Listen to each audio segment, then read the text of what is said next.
Perkenalkan, nama saya Narajul Vandra, NIM G00231127 dari kelompok SGD A3.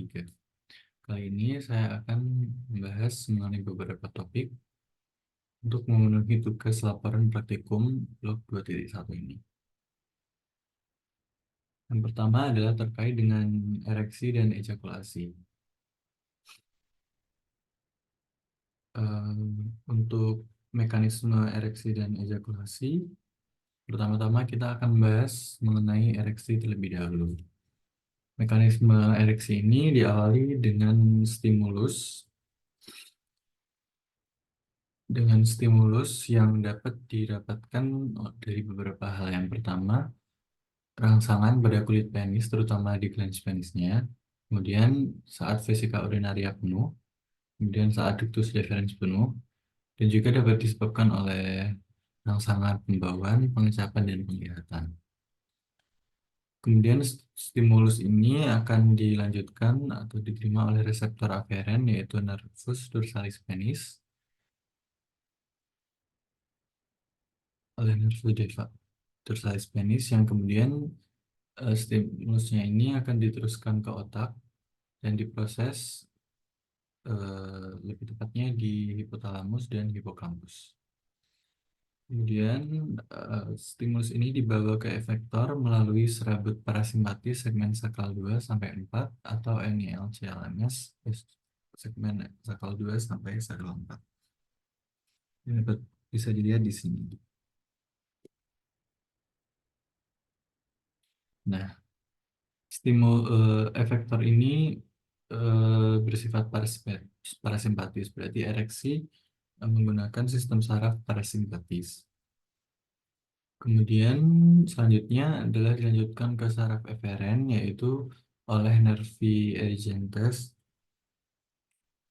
yang kemudian akan memberikan efek-efek yang berupa, yang pertama adalah relaksasi otot polos dari corpus cavernosum.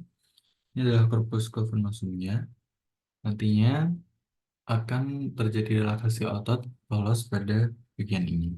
Kemudian juga terjadi dilatasi pada arteriae helicenae dalam corpus cavernosum ini.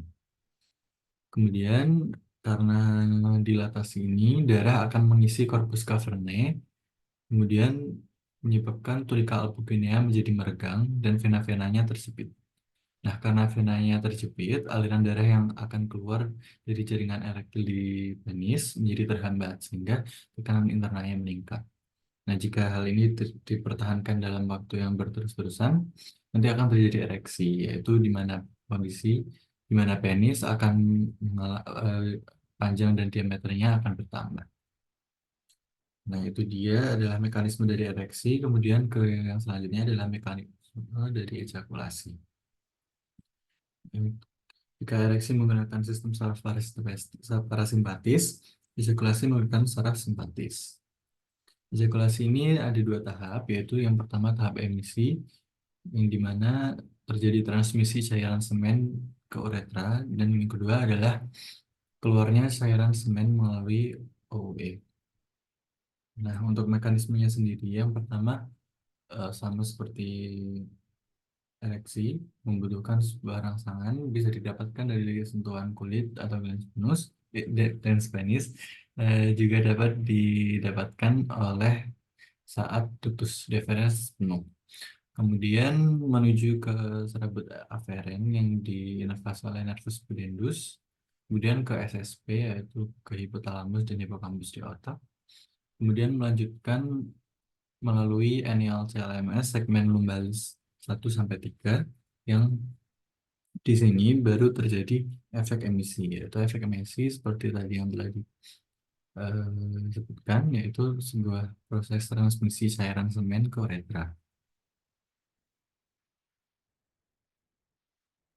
Nah, kemudian efek dari ini selain itu adalah dinding ductus deferens menjadi berkontraksi, kemudian sphincter vesicula urinaria menjadi berkontraksi juga,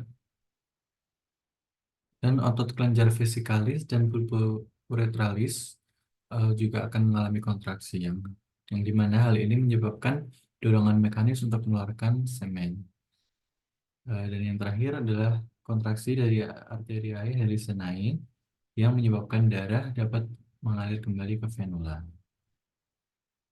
Oke, jadi itulah mekanisme dari ereksi dan ejakulasi. Kemudian saya akan membahas mengenai glandula aksesoria atau kelenjar-kelenjar yang berperan dalam proses ejakulasi dan ereksi tadi. Yang pertama adalah vesicula seminalis. Yang dapat dilihat di sini, glandula vesicula seminalis ada dua, dan dia menghasilkan sekret yang mengandung fruktosa dan prostaglandin yang akan dimasukkan ke dalam semen. Kemudian yang kedua adalah glandula prostatika atau prostat. Fungsinya untuk menghasilkan cairan yang warnanya keputihan, dan cairan itu mengandung asam sitrat dan fosfatase asam untuk ditambahkan ke semen. Dan cairan ini bersifat basal.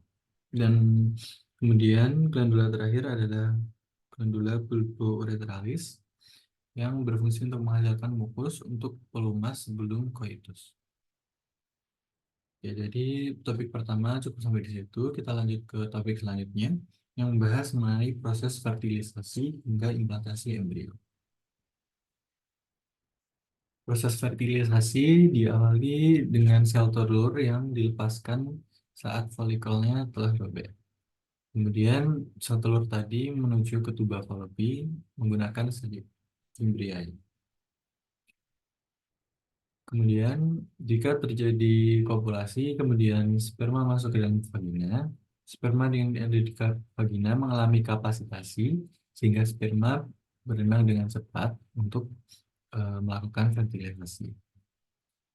Nah, jika nantinya fertilisasi dapat terjadi, fertilisasinya akan terjadi di distal, jadi tuba Fallopi, dan dan mekanismenya adalah sebagai berikut.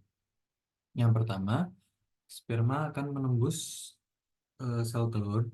Yang perlu ia tembus, bagian pertama adalah, atau bagian paling superficialnya adalah sel-sel corona radiata.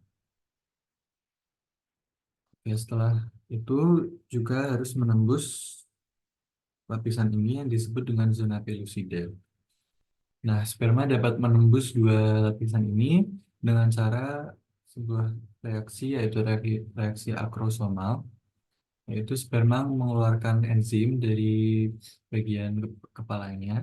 Kemudian enzim ini yang nantinya akan dapat melarutkan taut sel dan zona pellucida, sehingga sperma bisa masuk. Kemudian tahap selanjutnya adalah di mana sperma yang pertama kali dapat mencapai sel telur, nantinya dia akan mencari reseptor pengikatan sperma di membran oosit. Kemudian nantinya membran oosit dan membran sperma ini akan terjadi sebuah penyatuan. Dapat dia digambar di sini, membran plasma dari sperma dan sel telur menyatu. Kemudian melanjutkan ke proses selanjutnya, yaitu inti sperma masuk ke dalam sitoplasma sel telur. Inti sperma masuk ke dalam sitoplasma sel telur. Kemudian sel telur meneruskan meiosis dan membentuk badan polar kedua. Nantinya saat inti sperma ini sudah masuk ke dalam sitoplasma, akan ada sinyal yang membuat oosit ini menyelesaikan pembelahan meiosisnya. Kemudian juga menghasilkan badan polar kedua.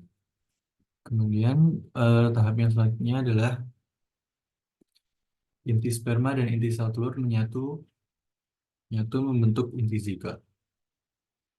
Nah, nantinya penyatuan ini membentuk reaksi kortikoid, di mana sel telur melepaskan zat agar sperma lain tidak dapat menembus lagi. Nah, tujuannya agar tidak terjadi polispermi, yaitu beberapa sperma membuahi satu oosit. Kemudian seketika setelah inti sperma dan sel telur ini menyatu, zigot akan mengalami mitosis, akan dimulai mitosisnya, kemudian juga sambil bergerak dia akan tetap mitosis. Dia akan bergerak perlahan sepanjang tuba Fallopi menuju uterus, di mana di sana dia akan melekat. Kemudian sampai di uterus,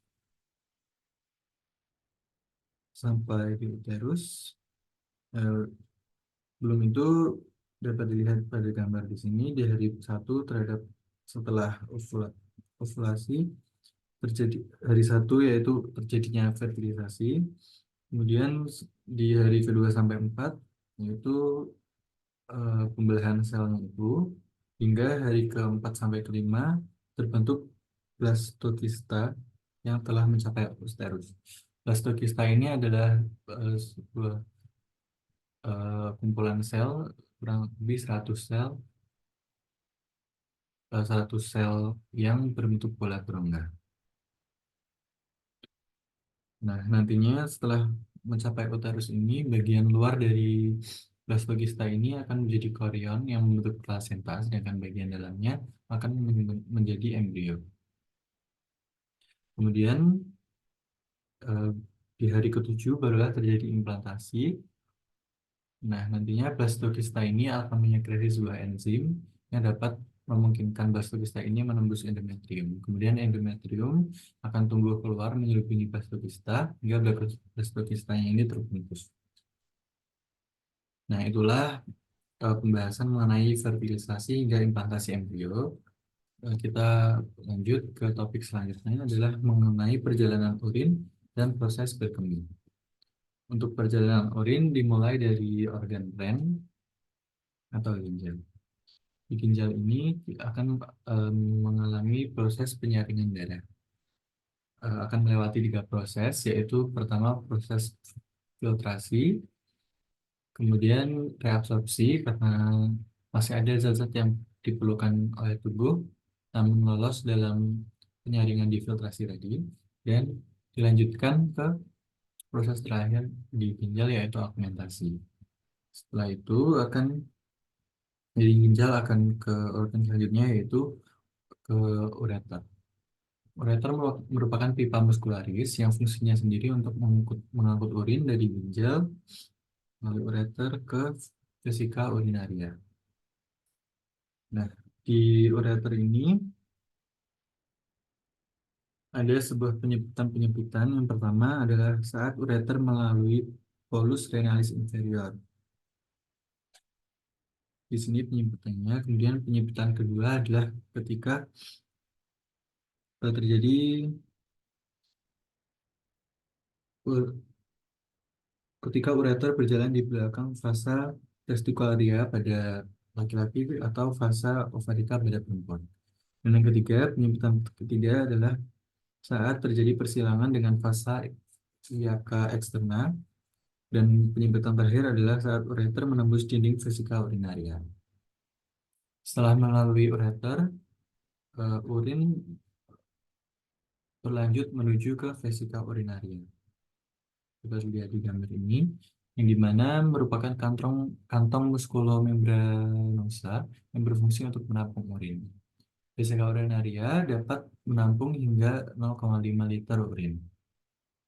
Setelah dari vesika urinaria, urin berlanjut ke saluran terakhir yaitu uretra. Uretra merupakan saluran yang menghubungkan basis vesika urinaria hingga ostium uretra eksternum. Nah, uretra pada laki-laki dan perempuan eh, berbeda. Untuk uretra maskulina panjangnya lebih panjang, eh, di angka 18 sampai 20 cm, sedangkan untuk uretra femininnya ada di 4 cm. Kemudian ini adalah gambaran untuk uretra maskulina dan ini uretra feminina. Nah, untuk uretra maskulina ini ada beberapa pars. Yang pertama adalah pars preprostatika sebelum menembus prostat. Kemudian ada bagian uretra yang menembus prostat disebut uretra pars prostatika. Kemudian ada uretra pars membranosa yang merupakan terpendek, dan yang terakhir adalah uretra pars spongiosum. Nah, itu adalah perjalanan urin dari ginjal ke bagian terakhir, yaitu uretra. Nah, sekarang adalah proses berkembangnya itu sendiri. Sebelum itu, saya akan membahas mengenai inervasi yang berkaitan dengan proses berkembang. Untuk serabut simpatis yaitu oleh segmen torakal 11 sampai 12, fungsinya untuk menghambat kontraksi musculus detrusor dan merangsang penutupan musculus nasal vesicae, sehingga hal ini memungkinkan untuk vesika urinaria terisi atau tertahan tidak keluar urinnya. Sedangkan untuk serabut parasimpatis yaitu oleh segmen sakral 2 sampai 4, yang fungsinya untuk merangsang kontraksi musculus detrusor dan menghambat musculus plantar vesicae. Jadi kebalikan dari serabut simpatis tadi. Nah, serabut parasimpatis ini membuat urin memungkinkan untuk dikeluarkan. Nah, untuk proses berkemih sendiri, yang pertama prosesnya adalah saat urin mencapai 300 ml sehingga VO teregang. Nah, saat VO teregang ini akan mengirim impuls aferen menuju otak, di mana di dalam kondisi ini orang dapat sadar bahwa dirinya ingin berkemih atau butuh berkemih. Kemudian setelah dari otak akan ada impuls aferen yang dibawa serabut aferen menuju nervis spansliki pelviki menuju medula spinalis sakral 2 sampai 4. Di sini akan terjadi kontraksi musculus detrusor vesicae dan relaksasi dari musculus plantar vesicae, sehingga urin memungkinkan untuk dikeluarkan dan terjadi proses berkemih. Nah, jadi itu adalah 3 topik yang saya bawakan dalam video kali ini. Terima kasih.